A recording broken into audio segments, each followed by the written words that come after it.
안녕하세요. 안녕하세요. 반갑습니다. 반갑습니다. 사랑합니다. 사랑합니다. 5월도 한순이 넘어 마무리를 향해 갑니다. 시작이 무섭지 가는 거는 그냥 금방 가는 것 같습니다. 2023년도 5월 지나고 나면 거의 단절 지나간다고 할 수 있는데 세월을 아끼는 마음으로 또 하루 한순간 매 순간을 소중히 여기는 마음으로 살아야 할 우리의 자세가 아닌가 생각이 되어집니다. 오늘 평소에 봤던 말씀 중에서 생각나는 부분이 있어서 교제하기 원하는데요. 고린도전서 말씀 교제하겠습니다. 고린도전서 4장입니다.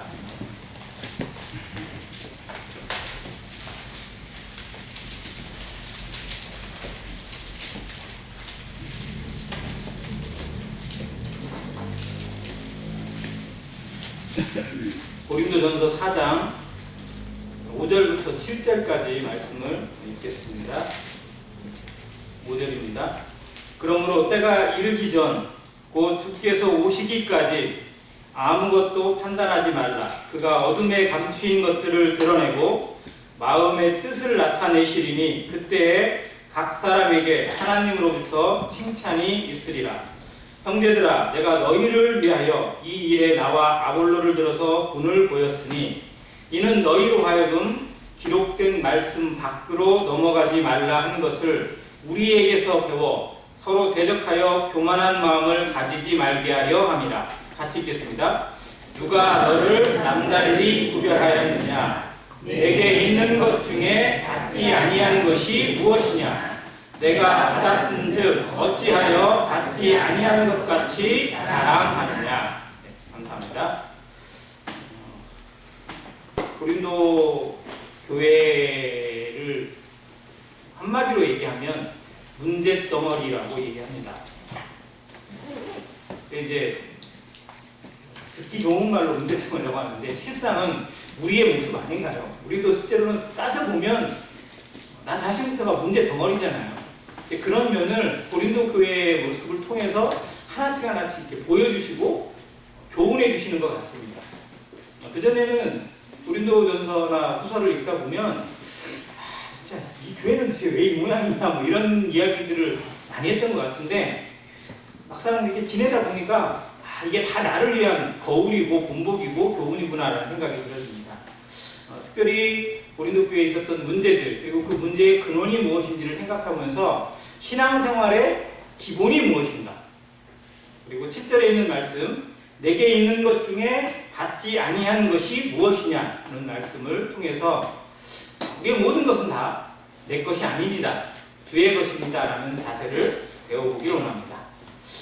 고린도 교회가 문제가 많다는 부분에 대해서는 1장부터 나옵니다. 총 16장까지 있는 말씀 중에 1장부터 벌써 문제가 제기되는데 가장 심각한 문제가 일단 1장에 있어요. 이게 뭐냐면 사람을 따르는 모습으로 편이 갈라져 있어요. 자, 고린도라는 도시가 항구 도시입니다. 그리고 워낙 좀 크고 또 중개무역이 성행하는 곳이었다 보니까 이쪽 저쪽에 항구가 두 개나 만들어져 있는 도시예요. 고린도라는 도시가. 그리고 그 지역 아가야 지방의 주도입니다. 그래서 사람도 제일 많고요. 돈도 제일 많고 또 사람이 많고 돈이 많으니까 우상숭배도 제일 극심합니다. 또 문화적으로 이것저것 다 들어와요. 그러다 보니까 타락이 극에 달했습니다. 당시에 헬라 지역에서 가장 타락한 도시가 고린도였다고 합니다. 그래서 고린도 같은 사람, 고린도 사람 같은 이라는 표현이 뭐냐면 제일 타락한 사람이라는 단어였어요. 자, 근데 그곳에 하나님의 은혜로 교회가 생겼고요. 이 교회가 정말 놀랍게 부흥을 합니다. 그 지역을 대표할 수 있는 그런 교회가 되었어요. 그런데 사회가 가지고 있는 문제, 그 주변에 가지고 있는 문제가 그 교회 안에 그대로 들어가 있어요. 정리가 되지 못하고 구분이 되지 못하고 나눠지지 못한 모습을 고린도 교회가 가지고 있습니다. 그래서 그 지역사회가 가지고 있던 병폐나 잘못된 것들이 교회 안에서 그대로 나타나고 있는 모습을 보여주고 있어요. 그래서 육신적인 교회, 육신적인 성도의 모습을 이 고린도 전설을 통해서 볼 수 있습니다. 자, 그들의 가장 큰 문제가 첫 번째 사람을 바라보는 거였는데 바로 인왕입니다. 우리는 신앙인이라고 하잖아요. 우리 스스로를 가리켜서 인왕인이라고 하나 있습니다. 우리는 사람을 믿거나 사람을 따르는 자가 아니라 누구만? 하나님만 믿고 하나님만 따르는 자입니다. 근데 이게 쉽처럼 말처럼 쉽지 않습니다. 왜냐하면 하나님은 눈에 안 보이고 사람은 잘 보이기 때문에 그렇습니다. 고린도 교회는 은사자들이나 또 능력자들이라고 할 수 있을까요? 뭐 사도 같은 준사도적인 이런 사람들이 대단히 많았어요. 왜냐하면 큰 도시다 보니까 거쳐가는 사도들도 많았고 또 교사들도 의외로 많았습니다. 그러다 보니까 영향력을 끼칠 수 있는 사람들이 많았어요.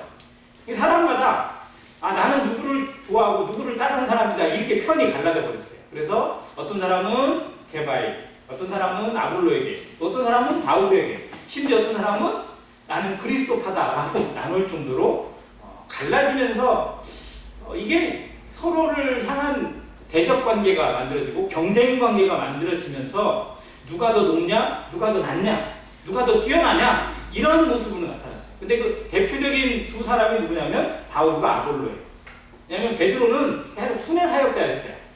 뭐 고린도를 거쳐가긴 했겠지만 거기에 많은 시간이 있지도 않았어요. 고린도에 많은 영향을 미친 두 사람이 누구냐면 바울과 아볼로였어요. 근데 바울과 아볼로는 절대 나를 따르라고 가르친 적이 없어요.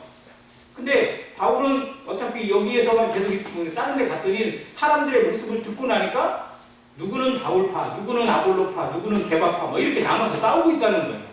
그러다 보니 모든 문제가 나옵니다. 교회의 근본적인 문제는 실상 사람을 보고 따르는 데서 나오고 사람을 평가하는 데서부터 시작이 되어집니다. 우리 신앙의 문제점이 어디서부터 오느냐? 하나님을 안 보고 사람을 보기 시작하면서부터 와요. 왜냐하면 거기서부터 사람을 보기 시작하면요 안 좋은 것들만 보여요. 좋은 게 보일 수가 없어요. 그러면 마음의 평강이 아니라 계속 불편해지는 거예요. 그러니까 사람은 섬김의 대상이고 그걸 초월해서 도움의 대상이어야지 그 사람을 신봉하거나 아니면 그 사람을 평가절하하거나 하는 쪽에서 이루어져서는 안 되는 건데 이게 쉽지 않더라고요. 그게 여기서 나타납니다. 자, 그러다 보니까 바울이 여기 5절에 한 것처럼 이 일에 나와 아볼로를 들어서 본을 보였다고 하는 말씀을 하는 것이 뭐냐면 우리 둘이 경쟁자가 아니다. 우리 서로 협력자고 하나님의 도구들일 뿐이다. 우리는 아무것도 아니다. 우리에 대한 평가 자체나 이런 것들은 다 너희들에게 달린 게 아니라 누구에게만? 하나님에게만 있다는 겁니다. 그게 5절의 말씀이에요. 아무도 판단하지 말라. 오직 언제? 모든 것이 드러나는 어둠에 감춘 것들이 드러나고 마음의 뜻을 감찰하시는 때 하나님께서 하실 때에 모든 것이 드러나게 될 것이다. 우리는 그때의 평가를 받기 위해서 두려움과 떨림으로 일하는 것이지 사람들에게 인기 많기 위해서 사람들이 나를 따르게 하기 위해서 이 일을 하고 있는 것이 아니라는 것을 분명히 보여주고 있습니다. 교회에서도 이런 사람을 따르는 모습들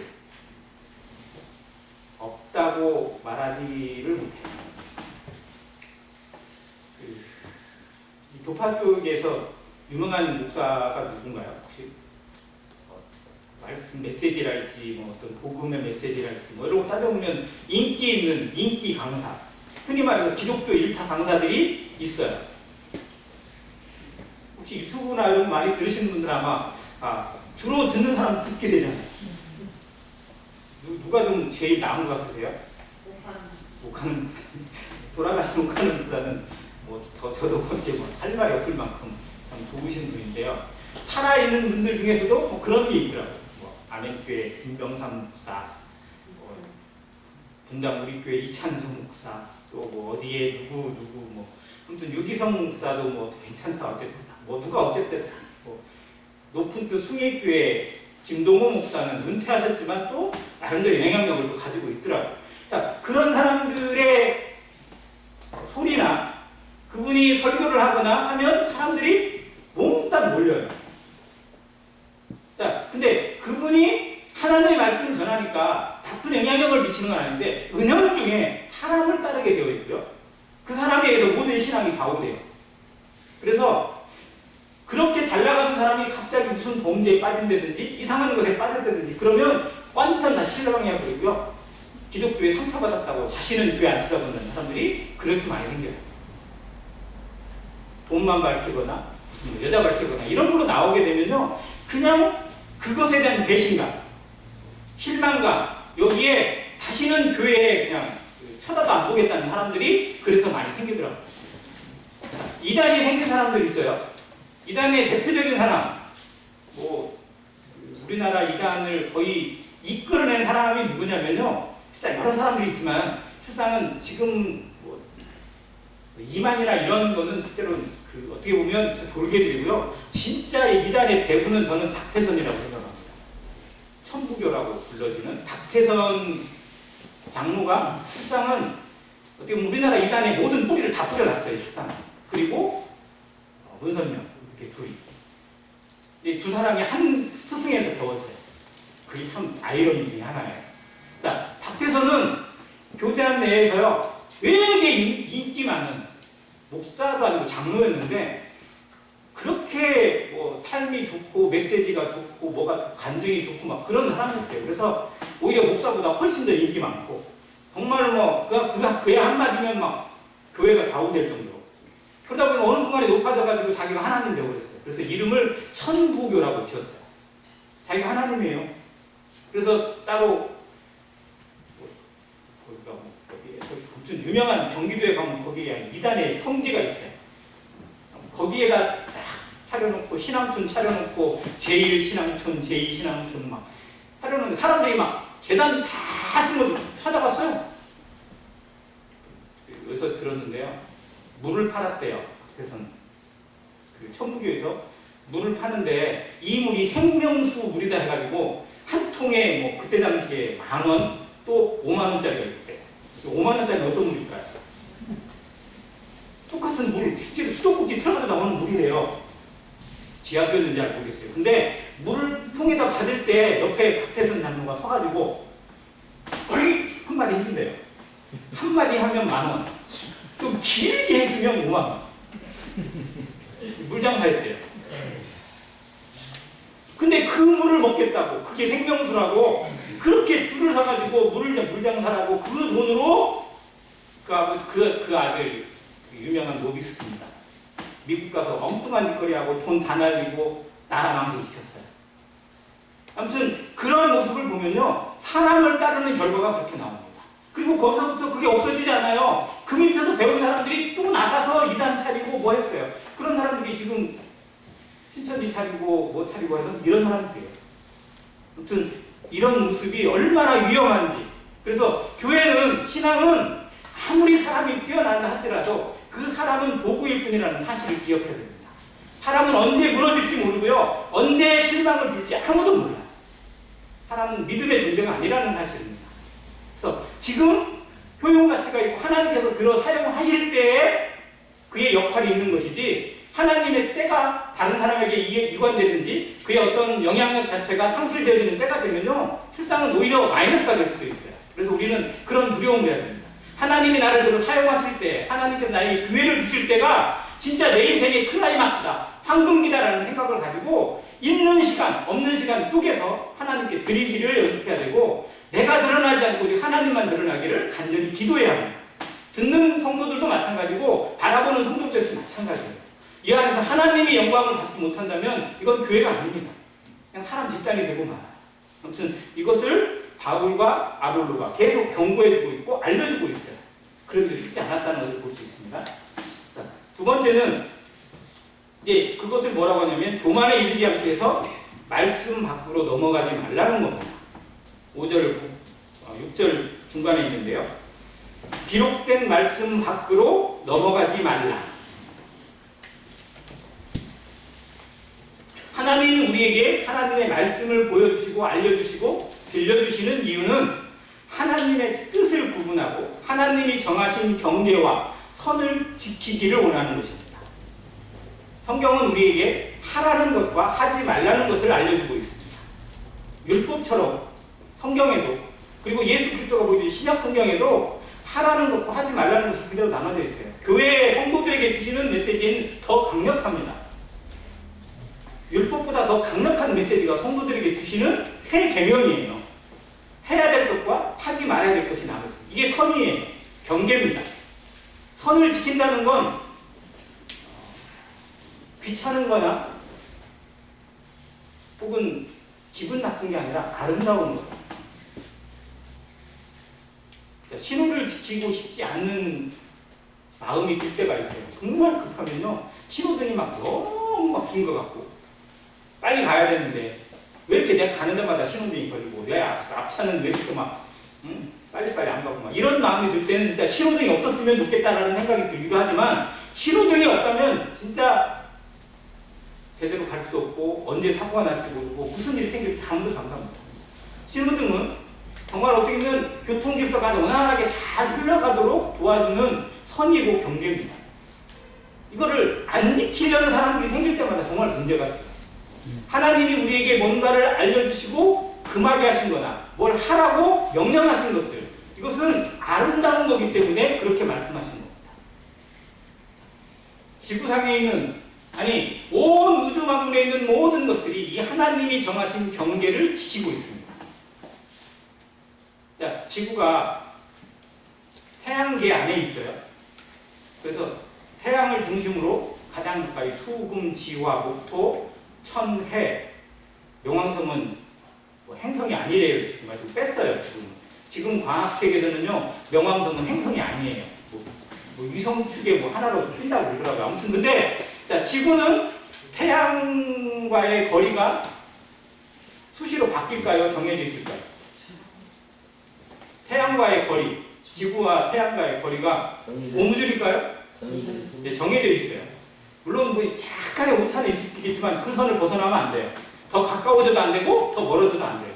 지 맘대로 좀 기분 나쁘다고 더 멀어졌다가는 난리 납니다.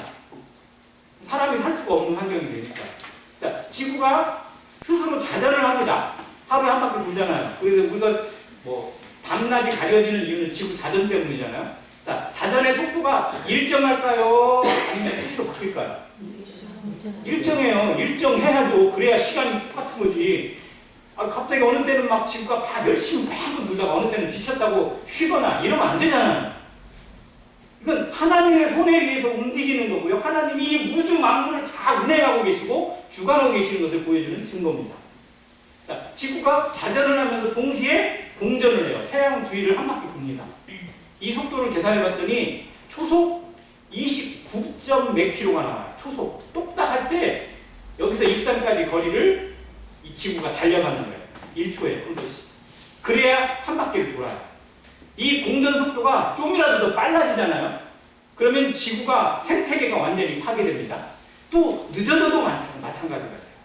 이 속도도 일정하게 관리가 돼야 되고 이 선을 지켜야만 해요. 근데 그대로 지켜요. 이걸 사람들이 자연이라고 해요. 자연.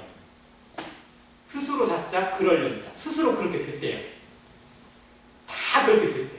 물이 막 위에서 흐르는 것들, 이 꽃이 피고 땅에 씨를 뿌리는 땅에서 그냥 사람들이 뿌려도 않는데 막 자연적으로 해서 나오고 꽃이 피고 열매를 맺고 하는 모든 것들이 다 자연이래요. 자연이 아니잖아요. 창조잖아요. 하나님의 섭리란 말이에요. 하나님이 그렇게 명하셨고 그렇게 관리하시고 지키시는 것을 보여주는 증거가 우리 눈에 이렇게 많습니다. 하나님이 살아계심을 보여주는 증거들이에요. 이 모든 만물들은 하나님의 정하신 선 안에서 움직이고요. 그 선을 지키고 있습니다. 이게 아름다운 거예요. 그래서 사람이 살 수 있는 환경, 이 중에 한 가지라도 문제가 생기잖아요. 그러면 사람이 살 수 없는 환경이 되고요. 온 인류는 멸망에 빠지게 됩니다. 그래서 어떤 과학자들이 한번 사람이 이 지구상에서 사람이 살아가는 이 조건들 자체가 도대체 몇 가지나 될 것인지 쫙 열거해봤대요. 우리가 생각하는 것보다 훨씬 많은, 우리가 10만 가지 이상의 조건이 있대요. 우리는 그 조건 하에서 살아가고 있고요. 그 조건은 우리가 돈 한 푼도 안 내고 있습니다. 세금 하나도 안 내요. 거기에 대해서는. 엉뚱한 세금만 내고 있을 뿐이지. 진짜 중요한 것은요. 하나님이 세금 안 받으세요. 대신 그걸 통해서 하나님을 믿으라는 겁니다. 그걸 통해서 하나님이 살아계심을 믿으라는 거예요. 만약 그거 하나님이 세금 받는다면 우리는 평생 벌어도 그 세금 낼 수가 없습니다. 아무튼 그 모든 조건들이 하나님의 손 안에서 움직이고 있고 하나님의 말씀에 순종하고 있고 그리고 그걸 지켜가고 있다는 것이 놀라운 하는 거 아니에요? 그런데 누가 이걸 깨뜨리죠? 누가 이걸 안 지켜요? 인간만이 안 지키고 있어요. 인간만 지 맘대로 해요. 모든 우주 만물이 다 하나님의 운행 법칙을 따르고 있고 하나님께 순종합니다. 그런데 누구의 형상대로 지음받은, 하나님의 형상대로 지음받은, 가장 사랑받고 가장 존귀하게 지어진 인간만이 스스로 교만해져서, 스스로 잘나서 하나님 없다고 그러고 하나님 없이 살려고 하고 하나님이 정하신 질서를 스스로 무너뜨리려고 파괴하려고 합니다. 그 꼭 밖으로 나가려고 하지 말라고 하면 더해요. 애들도 그러잖아요. 너 절대 저거 하지 마. 그러면 그 말이 꼭 하라는 것처럼 들려. 안 하면 막 더 죽겠어요. 가지고 막 그 말이 계속 머리에 반드시 해요. 너 그렇지 않아요? 그냥 하지 마. 이럴 때는 오히려 별로 호기심이 안 생기는데 절대 하지 마. 그러면 막 더 궁금해지는 때가 이렇게 돼요. 이게 죄의 본성이에요. 정말 어쩔 수가 없어요. 죄가 어째서 무서운 겁니다. 근데 이게 애기만 그런 게 아니라 어른들도 더 그러고요. 나이 먹어도 똑같더라고요. 아무튼 사람만이 하나님의 뜻을 어기고 있고 그 선 밖을 넘나들고 있어요. 그런데 성도는, 구원받은 성도는 그 의미가 뭐예요? 그 세상으로 나가 있던 사람들, 하나님의 영역 밖으로 떨어져 나간 인생들에서 하나님이 불러내는 우리예요. 그게 에클레시아잖아요. 하나님의 질서 안으로, 하나님의 영역 안으로, 하나님의 영향력 안으로 데려온 거예요. 그게 하나님의 몸이고 그리스도의 몸입니다. 우리는 그리스도와 연합이 된 거잖아요. 그리스도 안에 붙어 있어요. 그리고 믿는다라는 그 뜻이 뭐예요? 믿는다. 요한복음 1장 10절에 보니까 영접하는 거예요. 누구로 영접하는 거예요? 예수님을 손님으로 영접하는 거예요? 주인으로 영접하는 거예요? 내 인생의 주인으로 영접하는 거예요. 다시 원상복귀 되는 거예요. 하나님 안에 피조물입니다. 하나님의 것입니다. 하나님의 종입니다.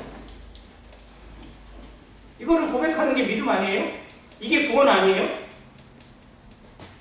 내가 사함받았다만 구원이 아니라 진짜 구원의 본질은 뭐예요? 하나님 앞에 있는 창조의 본질을 회복하고 예수 그리스도가 내 인생의 주인인 것을 고백하고 그걸 인정하고 그대로 순종하는 겁니다. 자, 그러니까 모든 자연 만물이 순종하는 것처럼 이제 성도들도, 이제 이 인생들도 하나님의 정하신 선 안에서 순종해 나가고 그걸 지켜나가는 사람, 그리고 그것이 얼마나 아름다운 것인지를 안 믿는 사람들에게 보여줘야 됩니다. 이게 교회잖아요. 교회를 왜 세상 가운데 보여주시고 세상 가운데 전파하게 하시고 알려주셨는지 생각해야 합니다. 그 역할을 해야 돼요. 그래서 교만에 빠져서는 안 되고요. 선 밖으로 넘어가면 안 돼요. 경계예요. 그래서 교회는 질서가 있어요. 나눠져 있어요. 구분이 있습니다. 모두 다 한 몸이고 모두 다 형제 자매지만 질서가 있고 그 질서 안에서 하나님의 뜻을 존중하고 하나님이 명하신 그 권위를 인정할 때 아름다운 것입니다. 자, 이거를 이제 결론 지으면서 말씀하신 부분인데요. 누가 너를 남달리 구별하였느냐. 남다르다는 것은 남들과 다른 겁니다. 우리는 다 독특하게 지으심을 받았어요. 나와 똑같은 사람 세상에서 찾아볼 수 있을까요? 저랑 얼굴이 비슷한 사람은 있더라고요. 옛날 인물, 조선시대 인물 중에도 뭔 근대 시대라고 해야 되나요? 역사책을 이렇게 할인이가 공부를 하다가 갑자기 누구를 딱 보더니 아빠 닮았다 그러면서 달래주는 거예요. 근대 시대에 나온 인물 하나가 제가 봐도 나랑 비슷하게 생겼는데 이런 사람이 있긴 있더라고요. 저랑 얼굴이 비슷한 사람은 있을 수 있습니다. 저랑 이름이 같은 사람도 많아요. 제 이름 좀 흔한 이름이라서. 그런데 저와 똑같은 사람은 눈을 씻고 찾아봐도, 아니 세상 어느 곳을 다 뒤져봐도 없습니다. 우리는 다 독특합니다. 세상에 유일하게 하나밖에 없는. 근데 인간이 만드는 건요, 인간이 만들어낸 제품들은 다 물론 독특한 것도 만들어요. 그게 예술품이에요. 하나밖에 없는 걸 만드는 거예요. 그래서 어린아이가 부모 얼굴을 그리겠다고 낙서한 거 있잖아요. 이것도 따지고 보면 예술작품이에요.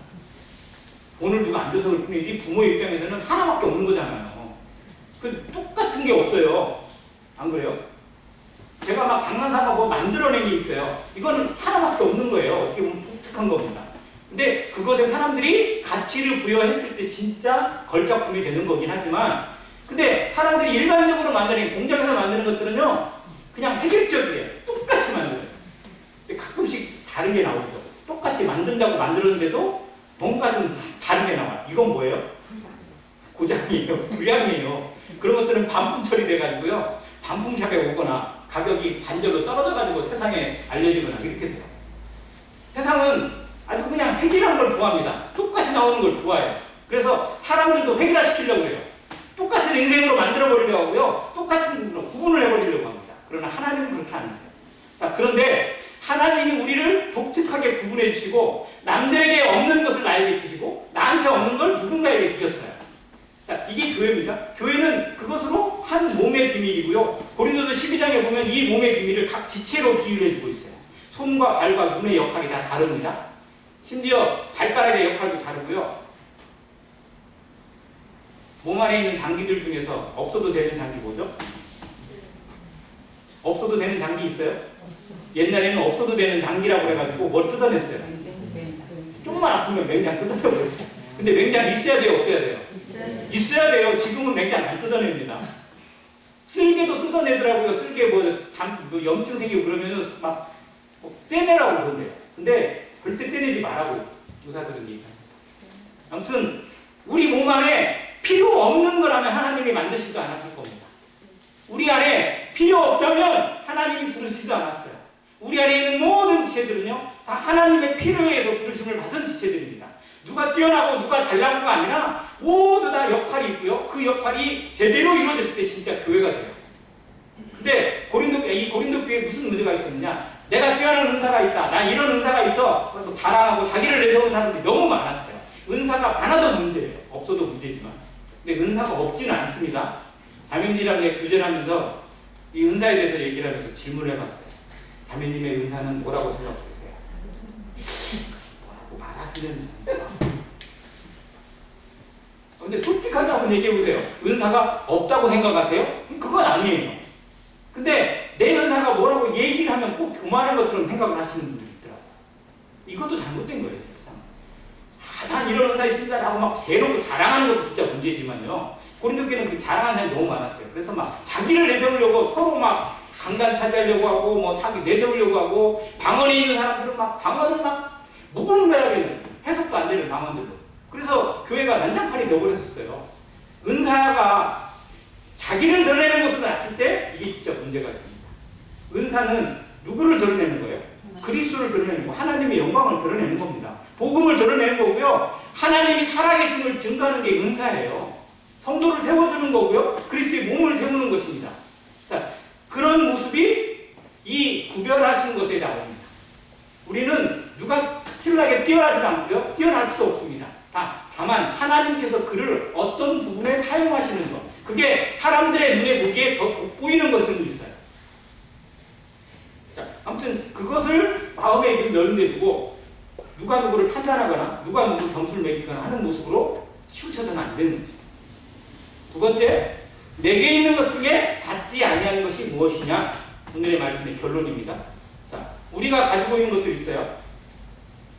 내 거예요, 하나님 거예요? 대답이 잘 안 나오고. 하나님. 내 거예요, 하나님 거예요? 하나님가요. 대답 소리가 너무 많이 안 됐어요.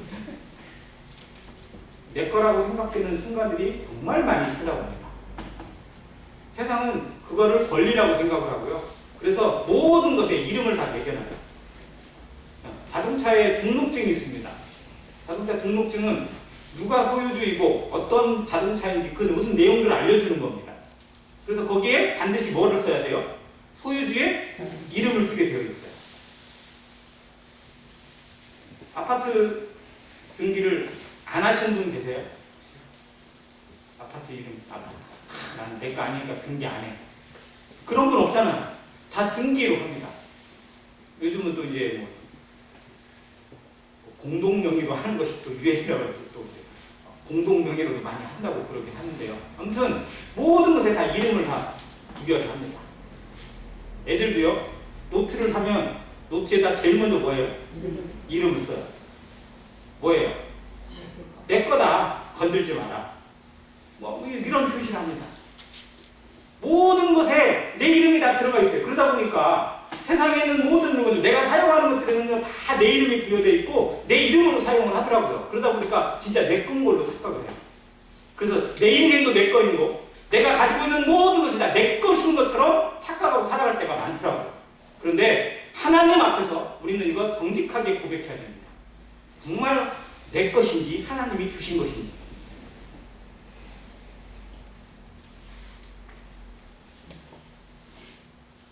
부모가 아이를 낳습니다. 아이가 부모 거예요? 아들, 딸이 부모 건가요? 아닌가요? 부모가 낳았으니까 부모 거예요? 아니잖아요. 그래서 노래도 있잖아요. 내 인생은 나의 것. 뭐 이렇게 있잖아요. 부모는 낳아서 관리하고 위탁받은 그 내용대로 양육할 뿐이지 그 아이의 모든 인격이랄지 모든 것들은요 이미 하나님이 주신 거예요. 실상 인생은 하나님의 것이지 부모의 것도 또 누구의 것도 아닙니다. 마찬가지로 우리가 부여받고 있는 것들도 하나님이 주시지 않으면 절대 내 이름으로 등록될 수도 없고 내가 사용할 수도 없는 것들이에요. 하나님이 내게 생명을 주지 않았다면, 하나님이 내 생명을 취해가셨다면 내가 가지고 있는 것들 내 거 아니에요. 내가 내 마음대로 할 수 있는 게 아니에요. 하나님의 허락하신 가운데서 내 것처럼 사용할 뿐입니다. 이게 위탁받은 거라. 참 주인이 아니라 그냥 주인 행세를 하는 거고요. 진짜 주인이 따로 있음을 성도는 알아야 한다. 내 인생 자체가 하나님의 것인데 내가 구원받은 생명, 내게 새 생명을 주셔서 하나님의 뜻 안에 살아가게 하시는 것도 바로 예수 그리스도의 생명을 통해서 그리스도의 생명을 내 안에 주시고 성령을 주셔서 하나님의 것으로 만드신 거잖아요. 그래서 갈라디아서 2장 20절에 그렇잖아요. 이제는 내가 사는 것이 아니요 내 안에 누가 산다고요? 그리스도께서 사시는 거라고 산다. 근데 내가 살아가요? 그리스도가 살아가요? 오늘 하루를 내가 살았나요? 그리스도가 사셨나요? 한번 고백해 보세요. 오늘 하루 수요일 아침부터 지금 이 시간까지 내가 살았어요? 아니면 그리스도가 내 안에서 사셨어요? 이게 참 어려운 대답이에요. 어려운 질문인 것 같아요. 근데 우리 안에 이 질문이 꼭 필요하지 않을까요? 내가 하나님 안에 살고 있는지, 이 말씀 그대로 내게 있는 것 중에 받지 아니한 것이 무엇이냐? 네가 받았다면 어찌 받지 아니한 것처럼 자랑하느냐라고 우리에게 질문하신다면 우리는 떳떳하게 예 저는 받았고요 받은 대로 살았습니다라고 고백할 수 있을지 하나님 앞에서 고민해야 합니다. 내 인생이 신앙생활이 정말 하나님 앞에서 정직하게 흠이 없는 모습으로 살아가고 있는지 아니면 하나님이 주셨음에도 불구하고 내 것으로 착각하고 내 마음대로 쓰고 있는 낭비하거나 잘못 사용하고 있는 부분은 없는 것인지 우리 돌아봐야 합니다. 이것이 우리의 기도 제목이어야 되고요. 우리의 하루의 기도의 내용이어야 됩니다. 아침을 시작할 때 시작 기도를 드릴 거 아니에요. 오늘 하루 이런 삶이 되도록 이런 계획이 있고 이런 일들이 있는데 하나님께서 선하게 인도해 주시고 이런 향기를 거둘 수 있도록 열매를 거둘 수 있도록 좋은 것들이 쉴 수 있도록 도와달라고 기도합니다. 그리고 저녁에 결산 기도를 드실 거 아니에요. 어떤 삶을 살았는지. 근데 그 순간에 정말 먼저 고백해 드릴 게 내가 주인 되어서 내 마음대로 산 것은 아닌지 먼저 고백하고 자백하시길 바랍니다. 이것이 하나님 앞에 정직하고 아름다운 것입니다. 받았습니다. 주시지 않았으면 우리는 가진 게 있을 수도 없고요. 누리고 있는 것이 하나도 있을 수 없습니다. 지금 우리가 받은 생명이 하나님의 은혜이고 하나님이 주신 기회라는 사실을 늘 잊지 말아야 합니다.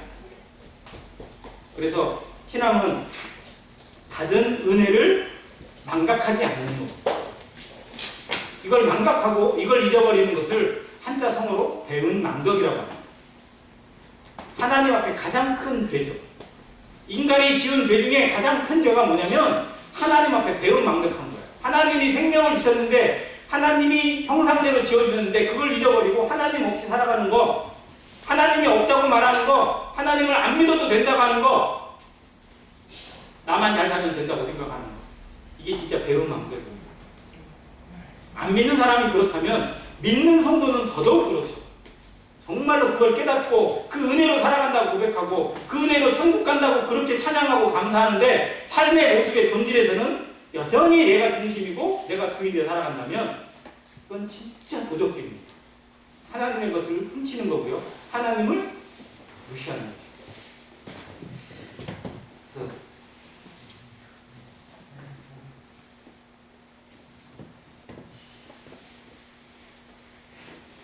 자랑하지 않는, 자랑할 것도 없고 실제로 자랑할 수도 없는 우리의 인생인 것을 다시 보게 됩니다. 정말 우리의 자랑은 그리스도의 십자가 외에는 없어요. 하나님의 은혜 외에는 없어요. 우리가 조금 남들보다 낫고 조금 남들보다 잘하는 것, 실상 하나님이 우리에게 은혜로 보여주시고 그걸 드러나게 해주시는 것이지 진짜 내가 그런 하나님에서 그런 건 절대 아니더라고요. 이거를 기억해야 돼요. 그래서 여기 선에서 무너졌을 때 사람이 극도로 교만에 빠집니다. 패망의 성공이 돼요. 성경에 그런 사람들이 수없이 나옵니다. 가장 대표적인 정말 안타까운 예가 저는 사울 왕이에요. 정말 겸손한 모습을 시작했고요. 이스라엘의 초대 왕입니다. 가장 놀라운 위치 가운데서 하나님의 영광을 드러내는 왕으로 세움받았는데 어느 순간에 자기 생각에 빠져서 사람이 보이기 시작하고 사람이 비교되기 시작하고 제가 나한테 어떻게 하지 않을까? 제가 내 자리를 뺏지 않을까? 쟤는 없애야 되겠네. 쟤는 나한테 방해가 되겠네. 모든 게 자기 중심으로. 하나님께서 왜 그를 내 곁에 주셨는지를 생각하지 않고 내 기준으로만 생각하다 보니까 다윗을 멀리하게 되고 죽이려고 하고 하다가 결국은 그 왕위를 다윗에게 넘겨주게 됩니다. 우리의 주변에 있는 성도들, 내 주변에 있는 사람들, 하나님의 은혜로 세워주시고 나를 돌아보게 하는 거울이 되고 본보기가 됩니다. 정말 놀라운 교훈들이 이 성도들에게 있어요. 섬길 수 있는 기회를 주시고 면류관을 받을 수 있는 기회를 주신 성도들입니다. 귀하게 여기고 정말 내 마음 가운데 조금 불편함이 있더라도 그걸 통해서 교훈을 받을 수만 있다면 은혜가 될 것입니다. 무슨 이거를 생각하고요. 에베소서 2장 8절과 9절에 보면 너희는 그 은혜에 의하여 믿음으로 말미암아 구원을 받았으니 이것은 너희에게서 난 것이 아니요 하나님의 선물이라. 행위에서 난 것이 아니니 이는 누구든지 자랑하지 못하게 하려 함이라. 하나님이 이 교회가 어떠한 곳이 되기를 원하시느냐? 감사의 장으로 서로 덕을 세워주는 장이 되어야 되는데요. 제일 듣기 싫은, 제일 꼴보기 싫은 모습이 뭐냐? 교회에서 자기 자랑하는 거예요. 하나님을 자랑하는 게 아니라 내가 어땠다, 내가 뭐 했다, 내가 이런 사람이다 라고 자랑하는 것을 하나님이 들으실 수가 없어요. 이 교회의 본질을 지켜나가고 신앙의 가장 기본 본질, 내게 있는 모든 것이다. 내게 주어져 있는 은사는, 재능도, 시간도, 내 삶 자체가 하나님이 주신 것, 그걸 맡은 청직이라는 사실을 기억해야 됩니다. 우리는 다 청직이죠.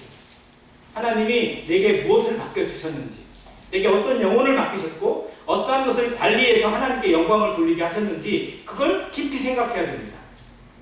그리고 청지기의 역할 중에 정말 중요한 건 불의의 제물로 뭘 사귀라고요? 친구를 사귀어야 됩니다. 세상에 있는 기회를 가지고, 세상에 있는 돈이나 시간이나 모든 기회를 가지고 진짜 친구를 사귀어야 돼요. 영혼을 얻어야 되고요. 하나님 앞에 드리는 영광을 위해서 쓰임 받아야 됩니다. 내게 있는 모든 것들이 다 하나님의 것입니까?